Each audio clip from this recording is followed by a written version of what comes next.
Hello and welcome to this very special broadcast. We're coming to you from the Synergia Conclave in Bengaluru with a special collaboration with Times Now to discuss with us the subject of India and her neighborhood and the challenges in this entire region. We have with us former National Security Advisor, Mr. M.K. Narayan. With us also is the Chairman of the NSAB, Ambassador P.S. Raghavan. Lieutenant General Venkatesh Reddy is a former Director General of the Defence Intelligence Agency. Let me start first and foremost with you, Mr. Narayan. Let me begin by asking you, particularly in the current context of what's happening in the Middle East, as well as, of course, India's own challenges that we've seen in recent decades, the one thing that is a huge threat in the entire South Asian region as far as India's neighbors are concerned is that of radicalization. It's a common threat in the region, and also we see this contradiction in terms of, while thankfully we've never had in the last close to a decade big large-scale attacks like, for instance, 26/11, but at the same time we do see members of various extremist groups such as ISIS who are often picked up, nabbed, etc. So is this threat of radicalization on the wane? Is it in check, or is it on the rise, would you say, sir? I think it's difficult to give an answer to a question of this kind. I mean, radicalization keeps waxing and waning from time to time. There are periods in history when radicalization seems to be almost engulfing large parts of the globe. There are other times when you think that things are at peace. What the answer to this question is that we need to be watchful. Radicalization is a kind of a disease that we need to deal with. But there are also factors that are leading to radicalization. And you need the government or the authorities and I would say policymakers need to be aware of the fact that how is it that things are going in a particular direction. So it's easy to give a nameplate to something that's taking place, but the consequences can be far worse than that. So it's difficult to say, are we seeing more radical activity today than before? Today, for instance, there was just about 10 to 15 years ago, the rise of ISIS was seen as a major threat to kind of thing. The ISIS has gone down. Newer, but smaller groups have come up. And I think the impact of the war in the Middle East is going to be that there will be a great deal of impetus that's going to come to smaller groups. ISIS will be replaced by something else. But for us in India, the point really is that we have a more settled atmosphere at the moment. I mean, I'm not going into the politics that may be there. So if you say, I would say radicalization in India is certainly at a lower level than what it was a few years ago. We need to be careful about it because the germs and kind of thing. And we need to ensure that different minorities, whether they are religious minorities or linguistic minorities, do not feel that the only way to get their word in is by resorting to violence. So my answer to this is that I leave it to Ambassador Raghavan to say whether he wants to agree or disagree with me. Ambassador Raghavan. No, sir, I fully agree with you.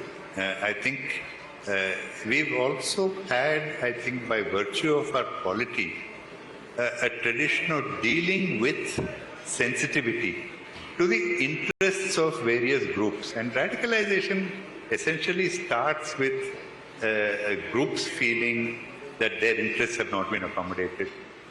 In the Middle East, for example, in West Asia, economic deprivation and political deprivation of an extreme kind is what has led to radicalization.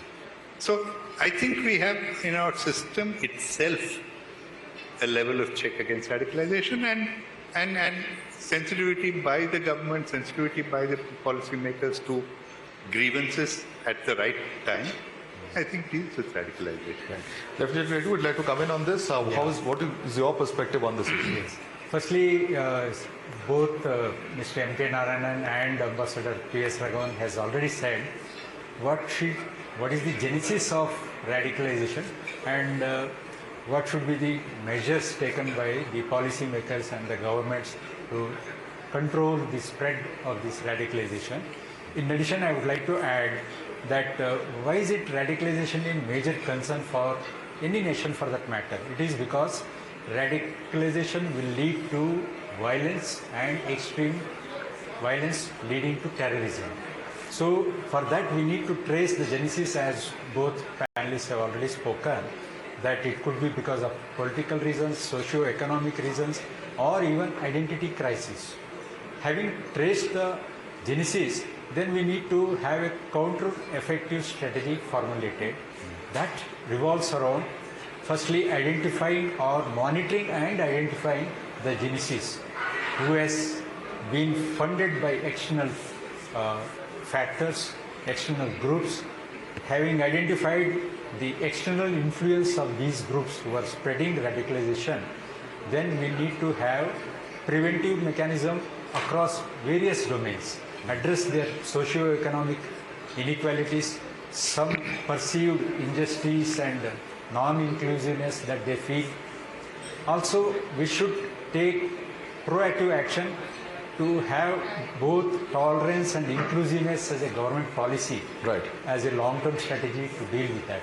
And last but not the least, I think we must have the means or the tools to monitor the social activities and the external groups, linkages with these radicalization groups to prevent further spread and influencing the other innocent, unaffected civilians. Right. If I might add one sentence to what General Reddy said, there's never going to be a period where radicalization is not on the horizon. It's the sensitivity of both the administration, the sensitivity of all the opinion makers and the people at large that will keep radicalization down. So we need to be careful, keep an eye on how the situation is, but rather than keep talking about it. Right. If I can come to Mr. Narayan on the other important aspect, because we've seen what's happened in recent years on the LAC as far as Galwan, as far as Doklam is concerned. On the other hand, you have in Afghanistan, the Taliban regime that's backed up by Pakistan, and of course we know what's happening in Jammu and Kashmir. So this two-front threat that India faces, both from its eastern and western fronts, what really do you see India in terms of its preparation and its assessment on how to deal with both of these threats? Eternal vigilance is the price of liberty. I mean, I think that watchword is, we've also, I think, in the discussions of the last 2 days that has been present. What's happening in the Galwan area, I mean, on the long 7,000 kilometer border that we have with China, the Himalayan heights, is very different from what's happening in the western sector. The tussle in the Himalayan heights is to some extent on which is your territory and which is our territory. Unfortunately, as I think I've repeated time and time again, Indians have been very, very laissez-faire, so to say. We didn't have maps and this kind of thing. We have this whole business of the world is one country or the world is one civilization sort of stuff. So what happened in Galwan is the kind of situation that needs to be avoided. And I think I would start off by saying that much of that also depends on the local commanders, how a small incident can become a big issue. All across the border there are from time to time occurrences of this kind, but they never go beyond a particular point. Galwan was probably an aberration of that. I mean, to the extent that I'm no longer in government, I can't speak with any degree of authority, but I would, from my past experience, have said, right. What's happening in the western sector is different. I mean, there is a very deliberate attempt to create upheavals. I mean, the two-nation, the extension of the old two-nation theory and whatnot. So I think it's difficult. It's wrong to compare one with the other.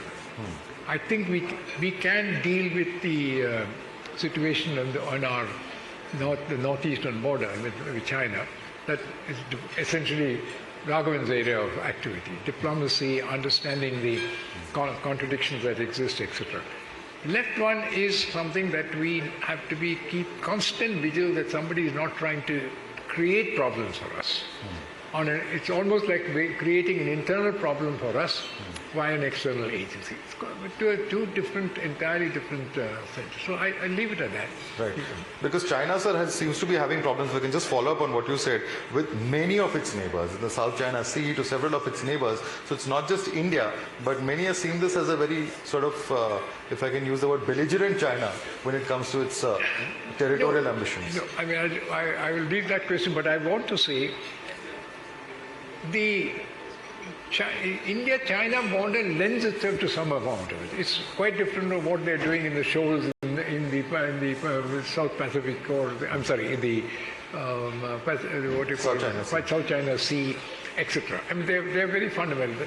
Those are areas the Chinese have traditionally claimed that belongs to China. I mean, it's a question of it's different from what, and they probably have maps which work. The whole problem is the Chinese civilization has been a very what you call a civilization greatly interested in putting down things in paper. Right. Most other civilizations have not had the same. So it's essentially the role of what Raghavan and others do. It's diplomacy. How do you manage these situations rather than getting to go into war? Okay, Ambassador Raghavan. No, I agree. It's a political diplomatic issue, and when you're talking about the feeling of countries in China's neighborhood, South China Sea, in South China Sea, China has actually created facts on the ground to claim territory which is disputed among other countries in ASEAN. So the challenge here, the political and diplomatic challenge here, is in dealing with an assertive China. And in protecting our interests in the face of the assertive China. And that's what, in our Indo-Pacific policies and initiatives, that's what we're trying to do. And as Mr. Narayan said, the LAC and the situation across the LACs is an entirely different, it's a different problem from the ones that countries which are in China's other neighborhood face. The common thread really is that we all have to learn to deal with an assertive China in a manner as to protect our own interests. And that's where we are on. Right. Because, Mr. Nair, if I can come to you on this point, there's the recent regime change in Maldives, where we have a regime now which says that we don't want Indian defense forces. That's become a local issue over there. India's, of course, been trying to reach out to Maldives and try and, communicate its own point of view. But whether you look at Maldives, whether you look at Sri Lanka, as Ambassador Raghavan just said, it's not just about our northern or northeastern fronts, but even the entire Indian Ocean region, an extremely sort of aggressive China that's trying to push hard, make investments, and try and push strategically very close to India's coastline. How would you assess this threat and how India should deal with it? I think the Maldives is, I forget who said it, I'm too old to. It's like a pimple on and Maldives can't survive without India. And I think most people in the Maldives understand that. When you are fighting an electoral battle, you take any chance. The previous government is seen to be very friendly with India. You have to have a different stance. I think my understanding of the Maldivian people, because many of them have connections with Kerala and other places, so we don't see them very different from the way we can understand what they do and what they say. They're great sailors. They're great people of kind. I think the understanding of the average Maldivian is that his safe coast for him is India. Right. It's all. Individual governments may come up at various times and make all kinds of. It's India with a much bigger country, a more ancient civilization, to recognize that. We don't take that as President Gayoom was very close with India. Right. Nasheed, when he was so, and sometimes different parties have different viewpoints. So I think, as Mr. Raghavan said a few minutes ago, it's India. We are an ancient civilization. We are a large country. We are, in a sense, the mother country for this entire region, the Indian Ocean. So while that's why I don't quite like the Indo-Pacific. We are a part of the Indian Ocean area. In the Indian Ocean, these are all our littoral states.